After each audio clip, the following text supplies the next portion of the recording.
Let us understand the concept called ORM. What is an ORM here? ORM stands for Object Relational Mapping. This is a very important concept in the frameworks of Hibernate. Okay, so what is the use of this ORM? Object relation mapping is simple. It is nothing but maintaining a relation between the objects and relational database. So whatever our Java objects, so we are learning with Java, right? So let us consider as a Java.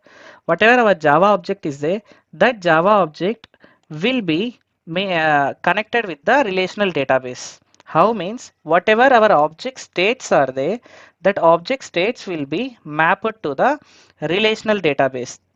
And not only mapping, and it helps the ORM tool helps for creation of table and inserting a data into table, deleting. This operation will be performed very easily. And there are several frameworks are there which uses this ORM tool. Means this whatever the framework is there, right here the object states to relational database. So this one it is going to be used here in Hibernate. And there is something called a top link framework, IBATIS. So IBATIS is also following the framework. It's a one of the old previously using this IBATIS framework, now majorly not using. And many of you listen this Django, so which will be built with the Python. Okay, even the Django uses the ORM tool itself. Okay, with the help of ORM tool, it will easily store the data into the database. Okay, these are all some frameworks, and there are many other frameworks are there. As of now, this much is enough. This is a small intro of ORM tool. Now let us understand what is Hibernate here. Hibernate is a Java framework that simplifies the development of Java applications to interact with the database. Okay, it helps to build applications very easily and very faster to make the relationship between the Java objects and the database. This Hibernate internally uses the JDBC itself. Let us come to the topic called how a Hibernate is going to work. Okay, Hibernate is a ORM tool, and internally it is going to use one more API called persistence API. So in Java, when we are using a Hibernate internally uses the persistence API.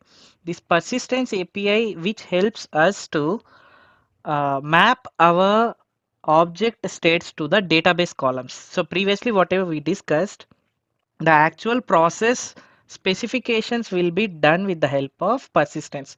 Means here only this is the place where the set of rules and instructions will be written, that how a object states should be mapped with the database column. So persistence API is one of the very important API we are going to use in our entire project. And persistence API present in Java X.persistence package. Okay, this is a very important package you have to remember. Okay, because the entire Hibernate, whatever we are going to do is nothing but with the help of Java X.persistence package, we are going to work with. And let us see how the Hibernate is going to work. So it uses, however, internally the persistence API to convert, to make the mapping between object states with database columns. Correct. So when you have started running your application, Hibernate, internally what it will do, Hibernate will give the data to the persistence API. Hibernate what it will do, so it will give your data to the persistence API.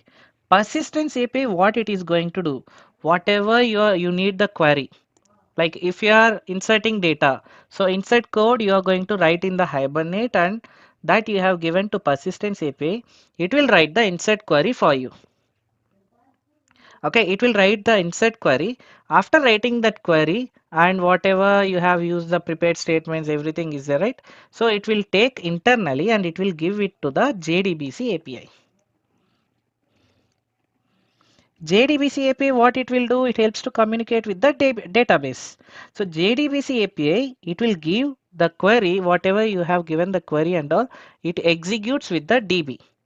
That's how your Hibernate, that is your Java objects, will be mapped to the database objects, sorry, database columns. So this is the workflow will be happen internally with respect to Hibernate.